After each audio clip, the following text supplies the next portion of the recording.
Papercut here, back with another episode of AoE 4 School. In my role as a coach, I've noticed a lot of what holds players back is an understanding of their opponent and the civ they're playing against. Knowing the strengths, weaknesses, and goals of each civ helps both if you want to play that civ, but also most importantly, in how you play against that civ. I will be doing a breakdown of each civ over time, with the goal that by the end of the video, you have a clear understanding of what each civ wants to do and the best ways to try to counter them. A secondary but also more important goal for me is you understand the thinking behind the strategies. The way people play the civs comes from the bonuses, strengths, and weaknesses of that civ. And understanding the thinking allows you to develop your own strategies. How people play each civ is constantly being innovated and changed. Be willing to experiment and try to find an advantage others have not thought of. Before I jump in, I have an obligatory ask to please like and subscribe, as it is absolutely massive for my channel. Thank you. This video's focus is going to be on Delhi. Close to my heart, my first main civ. Let's start first with Delhi's bonuses, and what they encourage playstyle with. The most direct bonus Delhi gets is free technology upgrades, but they take slower to research. This time is reduced if the building doing the research is within the influence of a mosque. The more scholars in that mosque reduces that time further. Mosques are available starting in the Dark Age. Scholars can also be garrisoned in production buildings after researching efficient production, which increases the rate of military production in that building by 100%. Another bonus Delhi receives is supercharged berry gathering. By placing a mill next to the berries, each berry bush has 100 more food with an increased 30% gather time and 3 more food gathered each drop off by villagers. On the flip side though, Delhi can't gather from the boar. Delhi may also capture sacred sites in Feudal once they research Sanctity and a mosque in the Feudal Age. They get extra gold from holding these sacred sites.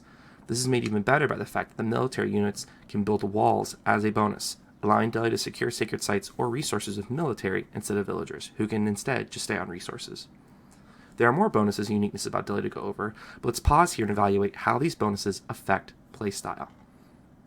Delhi, because of these bonuses, is a feudal aggressive civ, often trying to either win the game in feudal or power themselves into a quick castle age victory. Now why is that? Well, first, scholars and military buildings allow building an army quickly without needing to invest in more production. Taking sacred sites in feudal gives gold, so villagers can focus on other resources. Free upgrades means resources that can be dedicated to units. And lastly, berries providing so much food so quickly means Delhi often has an amazing early game food economy. Very few civs can outproduce Delhi in the early feudal. Thus, Delhi is incentivized to fight early with their military advantage, take sacred sites, and either then try to ram push to win, or go castle quickly with free gold and produce castle units to victory. Delhi also feels like it's on a timer, as the food transition from berries to farms or other food sources is a harsh one, and drops the speed of Delhi dramatically. If the game goes long, castle and imperial upgrades take a long time to finish, putting Delhi at a disadvantage in the early stages of both ages. With that in mind, let's check out Delhi's strategy through the ages, based on their unique units, tech, and think through why Delhi plays in this way. The Dark Age. Delhi is often a civ that moves to feudal quickly. That's because Delhi, doing a Dark Age rush, is hampered by the amount of resources they need to spend to set up a strong feudal, such as a mosque and a mill, and most of their bonuses are based in feudal. Instead, the opening Delhi strategy is usually putting 5 villagers on wood for one gathering session of 50 wood. Once gathered, they head to berries. The 6th vill makes a mill on the berries and a house, and you start wheelbarrow.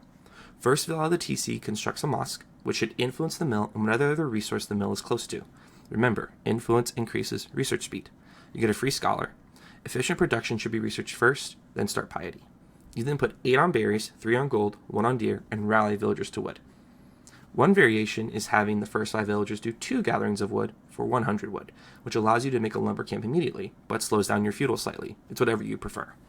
The free scholar is also useful for Dark Age defense. If you are rushed by a unit, your scholar can heal villagers getting the gold to get to 200. If there's a tower, you can have your villagers rush to destroy it, and with the scholar providing healing, make those villagers last longer.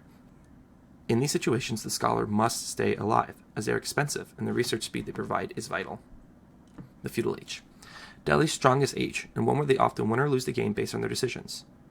First is your landmark choice. Both Delhi landmarks are viable, but the current meta favorite is the Tower of Victory, as it gives it all infantry a 20% attack speed bonus. In small numbers, you might not notice this, but once Delhi reaches 20 or more ranged units, the buff becomes very apparent. The buff is often viewed as too good to pass up. The other landmark, the Dome of the Faith, allows you to build very cheap scholars, and acts as a mosque where you can drop relics off in the Castle Age. Delhi also unlocks the Ghazi Raider in Feudal, a unique version of the Horseman that has more health, attack, and extra damage against heavy units. This leads to a predictable but effective Delhi strategy. Delhi will open Feudal with the Tower of Victory. While building the Tower of Victory, they gather 130 gold to build a second scholar, and move gold villagers to wood. Once Feudal is hit, they start all their upgrades since they are free, with Sanctity being the first research in the mosque. This includes getting blacksmith and getting military upgrades. Always start with aero defense. They then mass units, starting usually with the Ghazi Raider into archers against most civs, and spearmen into Ghazi against civs with Feudal Knights. With the supercharged berries, free eco upgrades, and faster unit production from scholars, they quickly mass more units than their opponent. They use that to raid and to keep opponents in their base while taking sacred sites and getting free gold. Delhi will either use that gold to buy resources and finish the game in Feudal, or macro into castle and rush castle to finish the game there.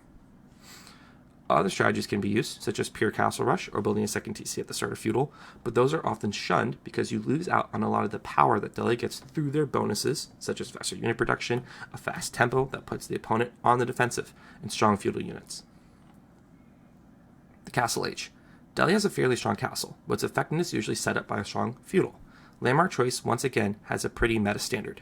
The compound defender reduces the cost of keeps and emplacements on keeps and towers by 20%. It also has all of the keep-based techs, with the most important being village fortresses, as a unique tech to Delhi that turns their keeps into town centers. Lastly, infantry can now make stone walls. This allows Delhi to get keeps up quickly, secure resources, as well as getting a boost to their economy, as well as allowing Delhi to create strong defenses, especially around sacred sites. The other option is the House of Learning, which holds many unique technologies for Delhi, the most important being honed blades, which gives men-at-arms and lancers plus 3 melee damage. Much like the Dome of the Faith, though, the House of Learning suffers from the other landmark option just being too good to pass up. This leads to the following castle strategy from Delhi. When entering castle using the compounded defender, Delhi wants to quickly get up their first keep to secure their base, grab relics, and start making heavy units. This is because upgrading feudal units to castle takes a lot of time. It's easier just to make castle units instead of losing production buildings to a slow tech up. This leads to a branching path option, though. If the Delhi player feels like they are in a strong position, a common tactic is to use efficient production to quickly make castle units, then rush the opponent and drop a keep at the front of their base. The goal then is to siege down the opponent or destroy their eco to the point that they quit. If Delhi is in a neutral position, the goal becomes the use of keeps to secure sacred sites, important resources, and push for a sacred victory. This puts your opponent on a timer and forces them to attack into you, which is always a plus. And if Delhi feels like they're in a bad position, such as getting attacked, the goal is to get a keep up to just defend their base and use efficient production to get out castle units and push the enemy back, and then basically do one big push back into the base. Overall, Delhi faces the issue that by castle, their berries start to run out and they have to make an expensive and painful farm transition. Their food economy will slow, and that will open up a chance for their opponent to push back.